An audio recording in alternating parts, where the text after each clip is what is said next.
Gente, aí para o cargo de analista, infelizmente, esses 3 modelos, que foi essa revisãozinha rapidinho aí, eles cobram aplicando os modelos nos governos brasileiros. Não são todos, tem alguns mais importantes, como reformas mais robustas no modelo brasileiro. São 2 grandes reformas brasileiras. Quais são?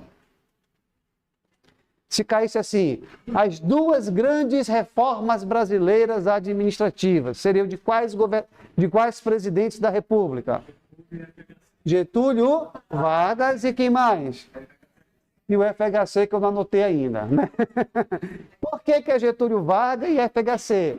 Porque é nesses governos que vai mudar os modelos, né? Então é com Getúlio Vargas que vai mudar o modelo patrimonialista para burocrático. Então, as datas didáticas são essas, que vocês têm que estar na cabeça, né? O patrimonialismo no Brasil, esquecendo o mundo agora, trazendo lá aquelas ideias das monarquias absolutistas, começa didaticamente, né, com a vinda da família real, né? E vai, olha só, vai até 1829. Vejam que a gente consegue aqui ter uma república, não tem república aqui? A República entra no Brasil, 1899 a 1891, entra a República com o Marechal Deodoro da Fonseca, não é isso? Perna fina, né? Ele entra e os coronéis dos agrários, os coronéis de barranco, que te chama, né? A expressão que é usada nos livros, eles tomam conta da administração pública brasileira, né? Estudando um pouquinho mais a fundo esse ponto da história aí, agora para os estudos que a gente está fazendo, a gente descobre que o Brasil não foi administrado por administradores. Daí o grande problema. Pode ter sido um grande problema. Quem administrava o Brasil nessa época eram advogados. Por quê? Quem ia estudar? Quem estudava? Os filhos dos coronéis. Eles estudavam onde? Na Europa. Que matéria? Direito. Quando voltavam, eles eram os secretários, eram os prefeitos, eram isso, eram aquilo. Então acaba que a administração pública, na sua maior parte, foi administrada por advogados e não por administradores. É um estudo sobre administração. Bem, mas isso aqui formou no Brasil uma oligarquia agrária, né? O Brasil era totalmente agrário, um povo poderoso aqui, e essa oligarquia, ela tomou a administração pública na República e continuou com práticas patrimonialistas. Os funcionários, o nepotismo, a corrupção continuaram. Diga. 1900. Eu pensei que ninguém ia observar isso, olha. Eu que errei aqui, né? Bem, aí passa o período, né, que começa o concurso, é o período da burocracia. Então, na burocracia, o Getúlio Vargas vem, isso aqui tem problema no Brasil, né? Essa oligarquia começa a brigar na política café com leite, vocês já sabem, hoje é aula de Enem, né, gente? Nós estamos estudando o Enem hoje, né? Tem a briga café com leite, se enfraquece esses grupos e o Getúlio Vargas vem e entra, aproveitando também a crise de 29, Nova York, aquela coisa toda, e entra na administração pública brasileira, com um golpe militar, não é isso? Que ficou chamado de golpe militar. Quando ele entra, ele implanta a burocracia, esse modelo vai até 1994, passando pelo governo JK, militar, Constituição e Collor. Então é isso que cai no concurso. São esses aqui que gostam de cair em prova de concurso. E na administração gerencial, vem o Fernando Henrique Cardoso, a gente vai estudar ele e um pouquinho do Lula, só. Então é isso aqui que é a prova do concurso em cada governo. É bem fácil de decorar, porque cada governo dá para diferenciar bem. Começando então com Getúlio Vargas, palavras da prova. O objetivo aqui é dar as palavras que geram nos textos da prova de concurso, né? O que o Getúlio Vargas é? Ele é um cara nacionalista e ele é um cara intervencionista. Foi considerado autoritário, centralizador, porque é militar, né? O que essas palavras significam? Né? E detalhe, ele vai incentivar o quê? A modernização e a industrialização. É nesse período que o Brasil tenta sair do modelo agrário, com mais força, para um modelo industrial, né? A gente vai chamar a substituição de importações, né? Com a crise do café, o Brasil sofreu muito. Sofreu ou não sofreu? Aí o que aconteceu? Opa, nós temos muita dependência externa. Vamos tentar fortalecer internamente, fazer as nossas próprias indústrias. Aí, como ele é nacionalista, peraí, o Brasil pode ser o seu próprio produtor. Aí é quando ele começa a criar o quê, criatura? O que ele cria com essas ideias do Brasil? Foi a palavra-chave. O que isso? Ele cria as estatais. Ele cria mais de 50 estatais no Brasil. Para frescar, não é? Criou mais de 50 empresas públicas, sociedade de economia mista, para produzir bens e serviços. Ele acreditava que o governo era forte, que o governo podia ser o produtor dos bens e serviços do Brasil, com a ideia nacionalista, acabar de depender desse pessoal de fora. É lindo ou não é? É a reforma dele, né? Intervencionista, porque ele acreditava que o governo podia intervir na sociedade, no mercado, com as suas empresas e regular tudo. Intervenção mesmo, né? Bem, para fazer a reforma, ele criou um departamento como se fosse hoje a Cefaz, a CEMEF, no governo federal, o MPOG, Ministério de Planejamento. Ele criou o seu Ministério do Planejamento. O nome desse ministério, que é cuidar da administração federal, ficou conhecido como DASP. Sempre vai aparecer na prova de vocês, DASP, né? Tem um problema de data, mas as provas geralmente cobram 1936, né? É o Departamento de Administração do Setor Público. É ele que vai ser o responsável, o DASP, vai ter lá um secretário de planejamento e vai implantar toda a burocracia no Brasil. É esse departamento, né? Ele vai ser responsável, então, de implantar a burocracia. Atitudes do DASP, né? Primeiro, eu botei aqui em vermelho para você perceber uma coisa. Lá na administração geral, aqui eu estou em 1930, não estou? Eu já tenho toda uma influência de estudos da Revolução Industrial de caras famosos, como Taylor e Fayol. Tem ou não tenho? Os caras que já falaram da divisão do trabalho, os caras que já falaram da especialização, né? Eles já estão todos com estudo avançado sobre como conduzir uma organização. Eles já deram seus receituários, né?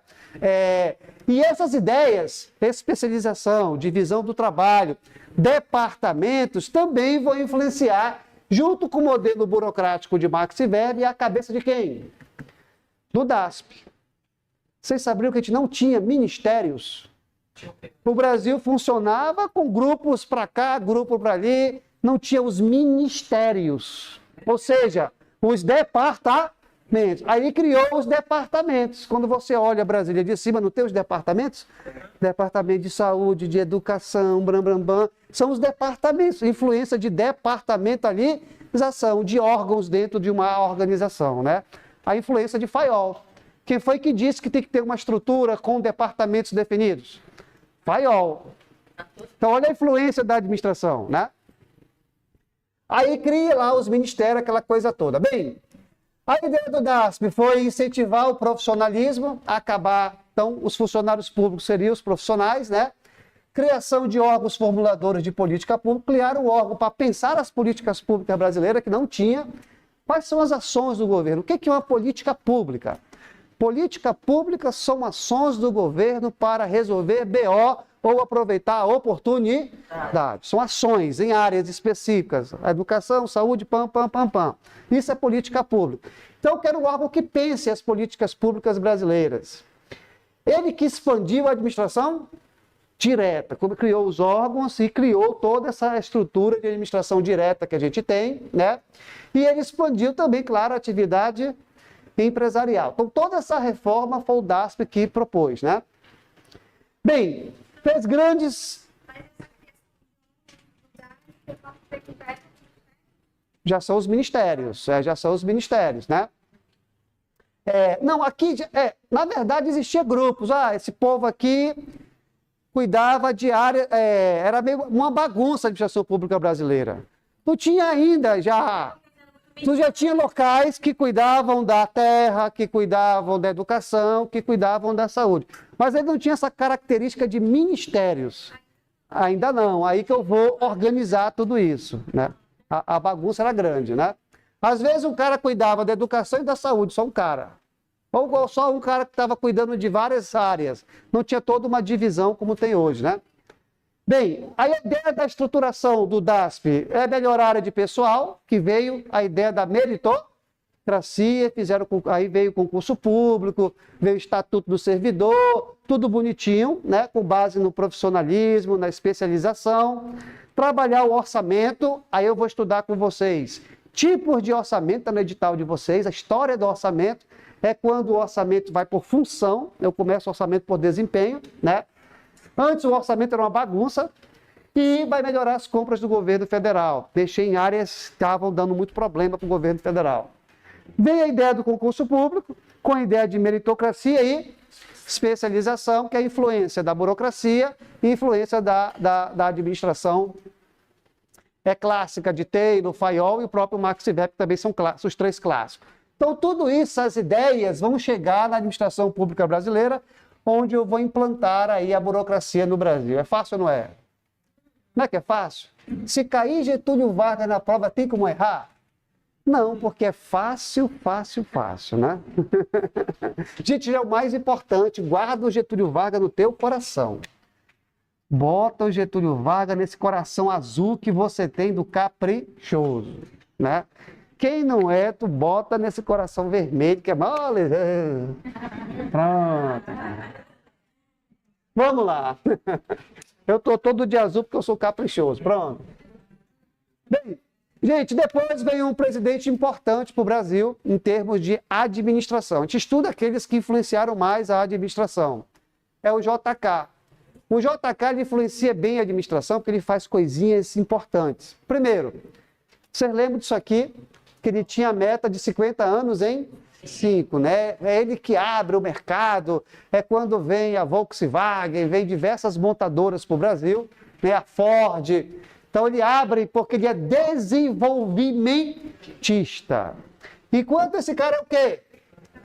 Nacionalista, esse cara é desenvolvimentista, ele quer o Brasil desenvolvido. Então ele abre, não quer saber, pode vir mercado. Ele começa a emprestar dinheiro, começa a dívida pública brasileira, segundo os historiadores, né? Ele pega dinheiro para fazer o país virar um canteiro de obra, não é isso? Bem, então quando ele olha para a administração direta montada pelo Getúlio Vargas, ela está o quê? Vocês não vão esquecer que eu implanto a burocracia, mas a burocracia vai fazer o quê com a administração pública? Deixar ela um pouquinho lenta, porque interpretaram mal a burocracia, implantaram ela com muito formalismo exagerado. Então, tá lá, as bases estão feitas, mas acabou que engessou um pouco os processos administrativos no Brasil, de compra, de orçamento, eu faço, mas está tudo muito burocratizado. Então, ele percebe que a administração direta não conseguiria atingir a meta, porque estava muito burocratizada. Volkswagen, né? Bem, aí o que ele fez? Que aí é importante, que gosta de prova e é que mais cai, é isso aqui, ó. Ele vai ao mercado, chama profissionais de mercado e cria os chamados grupos executivos. Então, ele começa um processo muito forte de administração o quê? Direta ou indireta? Indireta, porque ele está aqui com a administração direta, só que ele não deu valor. Já tem funcionário estatutário, já tem funcionário lá, ele não deu treinamento, ele não tentou ajeitar isso aqui. Gente, o profissional da administração direta, ele é esquecido, bichinho. É só lá no Lulinha que vai melhorar, você sabia dessa? Da direta, ele é um cara mais esquecido. Ah, deixa esse cara aí, dá R$10 para ele, finge que trabalha, tu finge que paga. Tá tudo bonito a administração pública. Aí ele vai, começa a trabalhar grupos paralelos, que ficou conhecido como o quê? Grupos executivos. Ele gosta tanto disso que vai começar a surgir a famosa AI. O que é AI? A administração indireta. Aí começa a se produzir no Brasil autarquias, fundações, porque vamos fazer outras pessoas que sejam mais ágeis nos processos. Aí esses grupos executivos vão dar start a uma ideia de administração indireta, paralela à direta. A indireta é paralela à direta.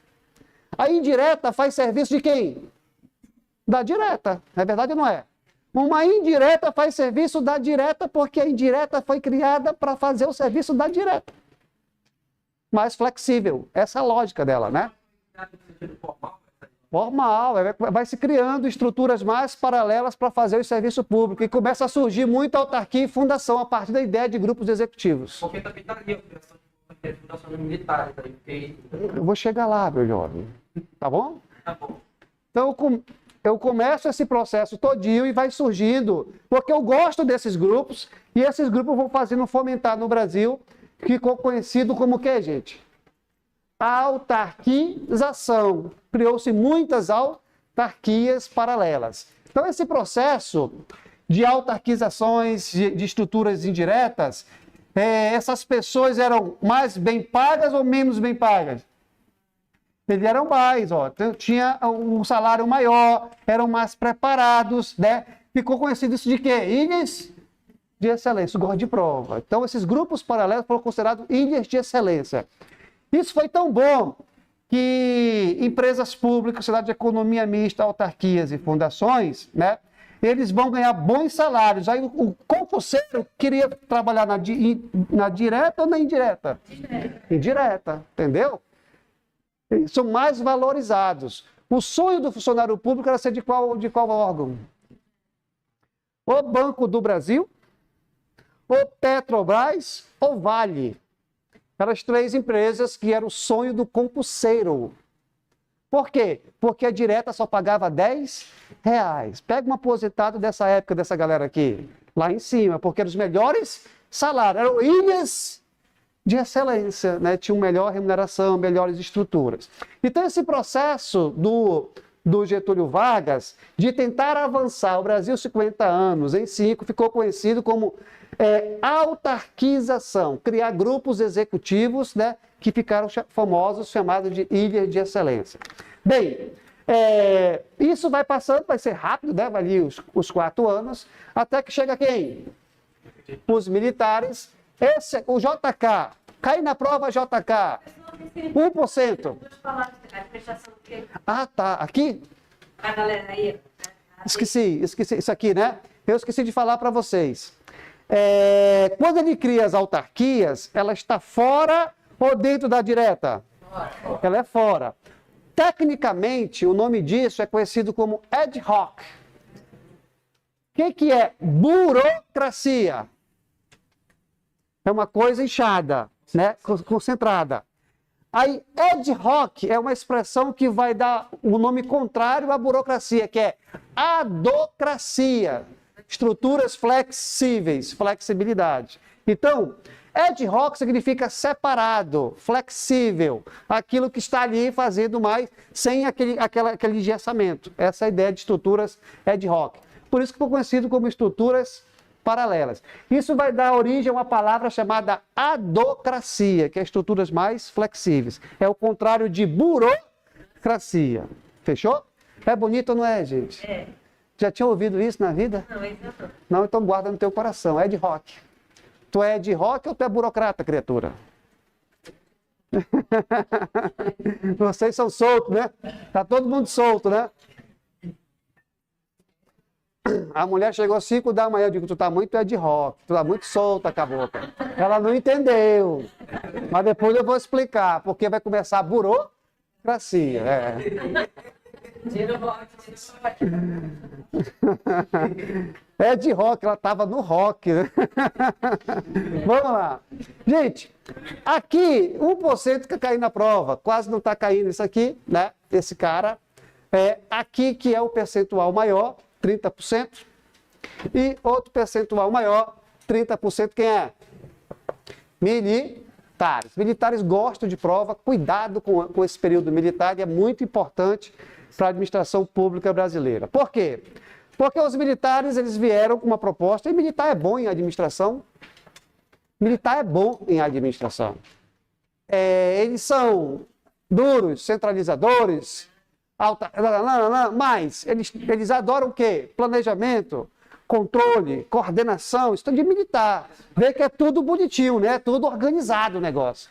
Então, quando eles vieram para a administração pública brasileira, eles deram uma arrumada em muita coisa que estava ali, não tão muito legal. Bem, os militares, a base da reforma dele é um decretozinho chamado Decreto 200 de 67. Se vocês forem fazer um dia prova de controles, tem que pegar esse decreto e engolir ele. Eu estudei esse decreto acho que umas 10 vezes na minha vida. Toda hora eu ficava lendo esse decreto, porque ele gosta de prova de TCE, de CGU, essas coisas de controle, né? Porque ele é muito importante. Esse decreto, olha como é diferente os militares. Eles vão fazer uma reforma, eles não fazem de qualquer jeito. Eles primeiro fazem o quê? Faz uma comissão, estuda como está, um diagnóstico e propõe a reforma. O nome dessa comissão é chamada Comissão Amaral Peixoto, isso cai em prova. Né? Os estudos da Comissão Amaral Peixoto, aí vocês vão lembrar, era uma comissão que estudou a administração pública brasileira e propôs as medidas de reforma. Né? Bem, aí a comissão estudou e propôs o decreto. O decreto é a base de toda a reforma militar. Esse decreto é considerado, ele foi tão bom, que ele é considerado marco da administração gerencial. Então, o decreto é a primeira tentativa de se aplicar a administração gerencial do Brasil. A primeira tentativa não é do Fernando Henrique Cardoso. Ele implanta, mas os militares são os primeiros a tentar. Então, se cair na prova, por isso que eu botei o coração ali. Já caiu 10.495 vezes na prova, né? A primeira tentativa é o decreto 200. O decreto 200 não foi importante porque não fez nada. Está errado. Ele é a primeira tentativa. Por que é a primeira tentativa? Porque o decreto 200, ele tentou articular quem? Planejamento, orçamento e execução financeira. Getúlio Vargas propôs melhorar o orçamento.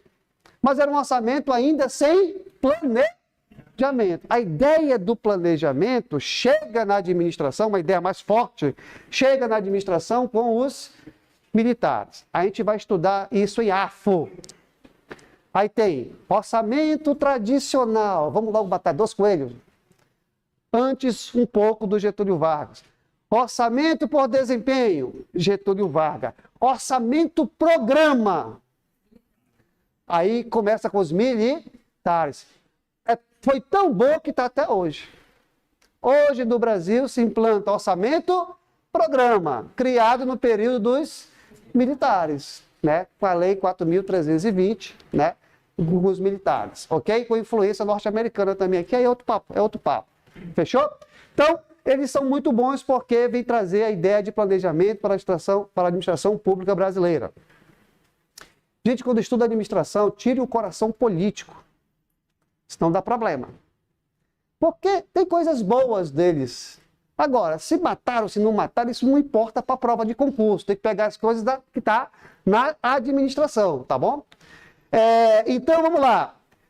Planejamento, orçamento, execução, alinhar esses mecanismos. Criaram uma coisa no Brasil que não tinha, ó, controle interno. Que hoje o governo federal tem quem? A CGU, olha quando foi criado. Não tinha controle interno no Brasil, só tinha controle externo. O TCU já existe aqui, mas controle interno não tinha, né? A reforma dele, aqui que está o balaiado, meu jovem. Eles adoraram a ideia do JK. De criar quem? Autarquias e fundações. Por isso continuaram com os melhores salários. Entraram na década de 80 aí, ó. Eles vão entrar de 67, década de 70, década de 80, com os melhores salários. Ainda as ilhas de excelência. Desculpa. Ainda as ilhas, ganhando bons salários. Né? As empresas, as autarquias, as fundações eram os mais bem preparados. Mais uma vez, a gente tem quem abandonado? Faz administração direta. A bichinha abandonada, ganhando R$10. R$10. Eu trabalhei com aposentadoria de muita gente na década de 80. Eu pegava aposentado do Dera, aposentado da Seduc. A diferença dava 3 anos-luz de salário. É verdade. Não lembra do Dera? Não tinha um Dera, né? Era uma administração indireta, uma autarquia.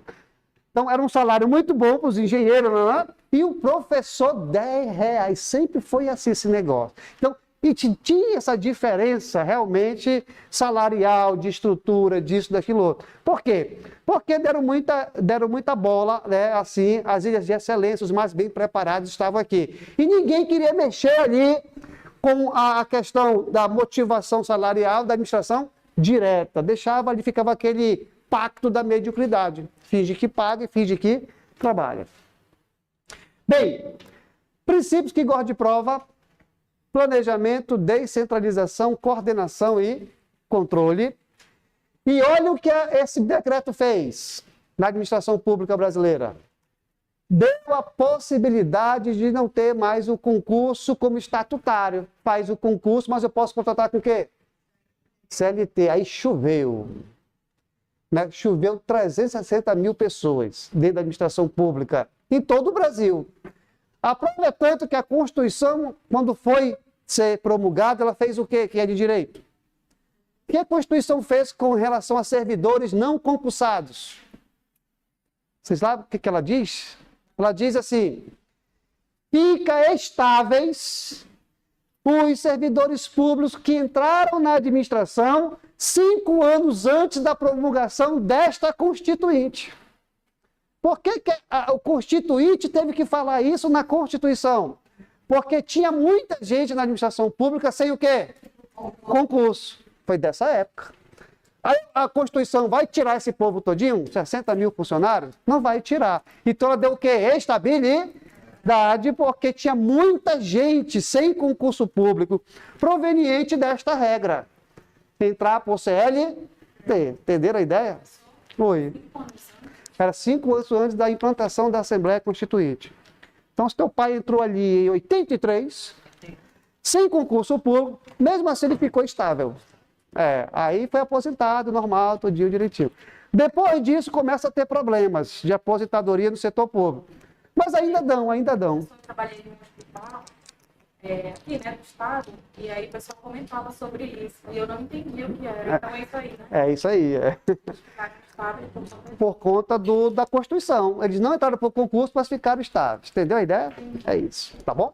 Bem, aí entra tal, mas criou uma celeuma na aposentadoria, mas foi resolvido, está tudo resolvido hoje em dia. O Amazonina até continuou com isso aqui.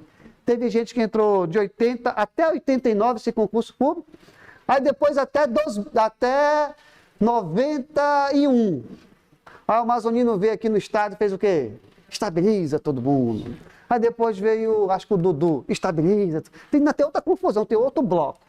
Tem um bloco de 84 até 89 e tem um bloco até 92, que tem essa confusão, que aí já não foi a Constituição que estabilizou, foi leis estaduais e leis municipais. Pode ser que a confusão dos teus colegas estejam depois, mas tem essa confusão, tá? É isso. Porque tu vai mandar embora um cara de 20 anos? Olha a Seduc, por que não tem um concurso ainda da Suzan? Pega o exemplo dela. Tem 16 mil funcionários sem concurso público na Suzan com mais de 20 anos. Tu vai tirar esse povo? É uma confusão, não é? Aí fica essa confusão, né? Tudo isso aí. Essas situações. Bem, os militares também, gente, começaram um processo no Brasil que tem até hoje, chamado o quê? Permissões e concessões. São palavras deles, né? São mecanismo deles.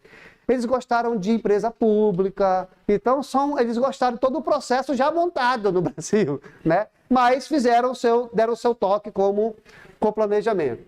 Veio a Constituição brasileira, o Brasil faz a redemocratização. O que é redemocratizar? Eu saio do período militar para democracia, vem lá o nosso Sarney, aquela coisa toda, aí depois do Sarney foi o Sarney, né? Foi o Sarney, não ia falar o que foi que morreu. Não, Tancredo Neves, ele morre, entra o Sarney. O Sarney é o presidente da redemocratização. Se fosse outro nível de concurso, eu ia falar do Sarney, mas não vou falar porque não vai cair para vocês, né? Mas se vocês quiserem fazer um concurso mais top, tem que estudar o Sarney, né? Professor, tem outro concurso mais top que esse? Tem outros cargos mais pesados aí, né? Aí o Sarney entra, aquela coisa toda, vai fazer todo esse acordo político para consolidar a democracia no Brasil, até porque tinha que ter uns detalhes aí por trás, ninguém vai falar isso da agora, e chega a Constituição. Quando a Constituição chega, ela olha para quem? Para autarquias e fundações. O que as autarquias e fundações estão? Como é que elas estão? Elas estão o quê? Ad hoc. Lembra da minha esposa que chegou às 5 horas? O que eu falei para ela? Você está muito ad hoc. Está muito solta, cabocla. Aí eu vou agora fazer igual a Constituição. O que a Constituição disse? Olha, as autarquias e fundações estão muito soltas, essas caboclas. Eu vou pegar a mesma burocracia da direta, jogar dentro da indireta para poder ela funcionar melhor, porque ela está muito solta. Eles achavam que não estava dando certo isso. Aí a Constituição veio, coloca toda a regra que é da administração direta dentro de quem? Da indireta, na compra, na contratação, nos processos. Aí bagunçou a administração indireta. Qual é a diferença do EMOAN para o João Lúcio? Nada. Administrativamente, nada. O EMOAN é o quê? Uma fundação. João Lúcio, administração direta. Qual é a diferença administrativa do EMOAN para o João Lúcio? Nada. As duas têm a mesma burocracia. As duas bebem no mesmo pires. Cefaz. Não tem diferença nenhuma. Não tem por que criam isso. Porque não tem mais aquela autonomia que vocês estudam. Autarquia e fundação tem autonomia operacional e financeira. É só no papel. Entenderam? Por causa disso aqui. Então vamos lá. Ela é considerada um retrocesso. Gosto de prova. A Constituição é um retrocesso administrativo. Não faz cara feia, não é isso mesmo. Ela foi ruim para a administração, não é para o povo. Não é o social levado a sério. Ela é um retrocesso, ou seja, a burocracia. Ela pode falar. Isso. Ela é um retrocesso por quê, professor? Por causa disso aqui, ó. A burocracia da administração direta também foi aplicada aí direta. Voltando o quê? A burocracia todinha do passado, lá do Weber, lá do Getúlio Vargas, né? Ela começa a fazer o quê, criatura? Ó,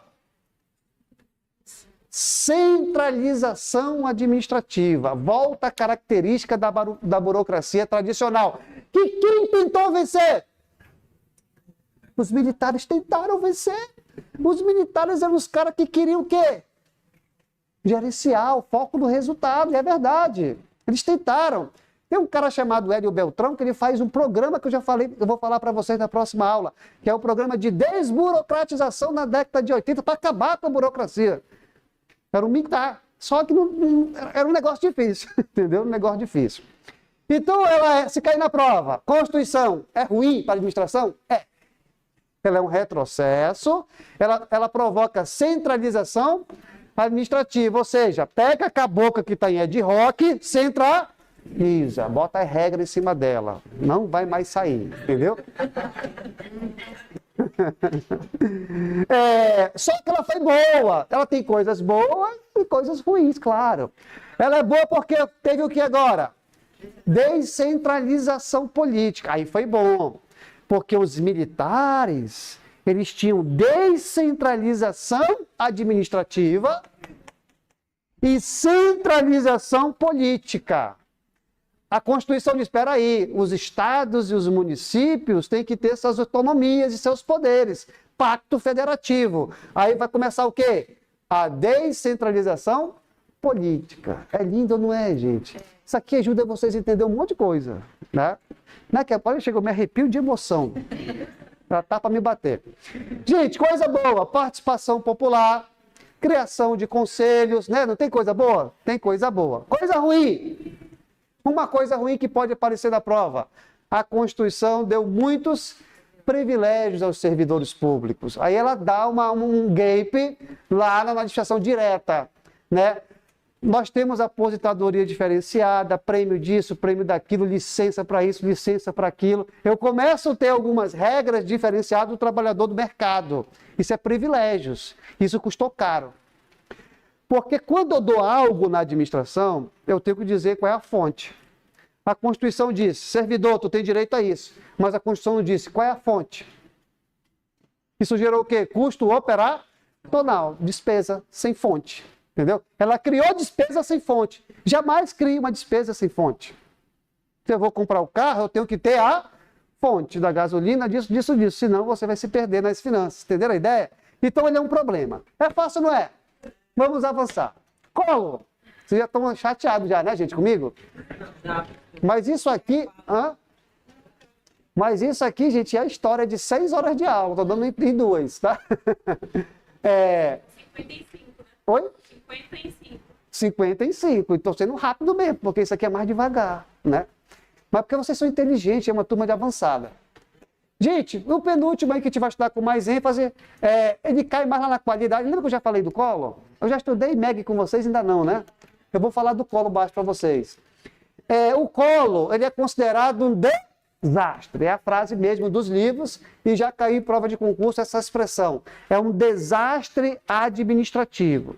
Por que é um desastre? Porque a administração considera o Collor que ele fez coisas sem pensar, né? A doutrina, né? Ele extinguiu órgãos. Por que ele extinguiu órgãos? Não tinha um planejamento, não tinha uma ideia de governo. Ele estava perdido na administração.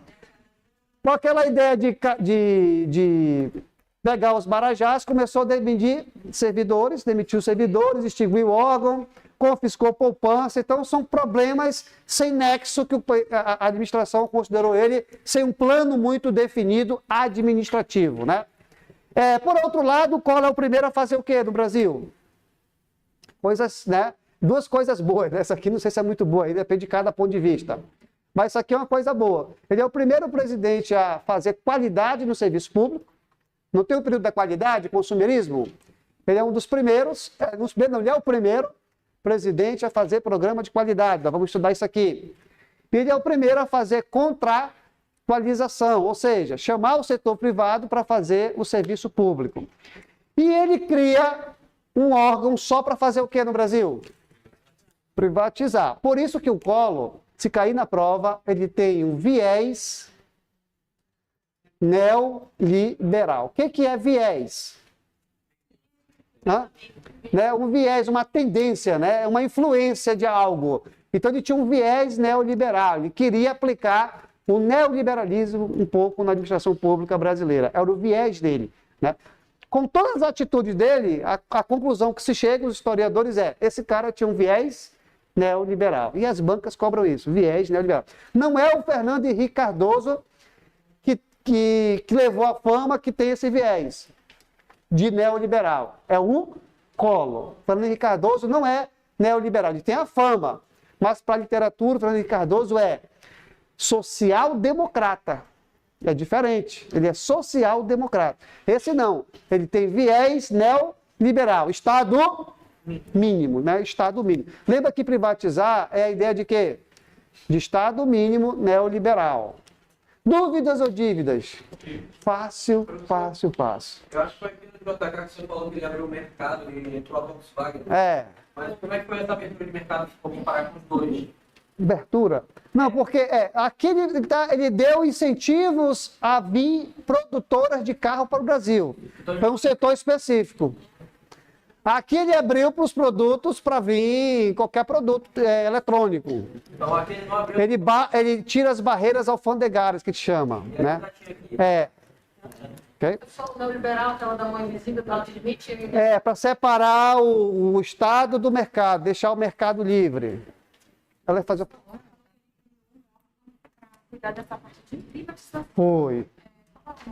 Aí eu não sei te dizer, não tem assim na cabeça. Aí tu frescou legal agora. É o que não dá, não cai não.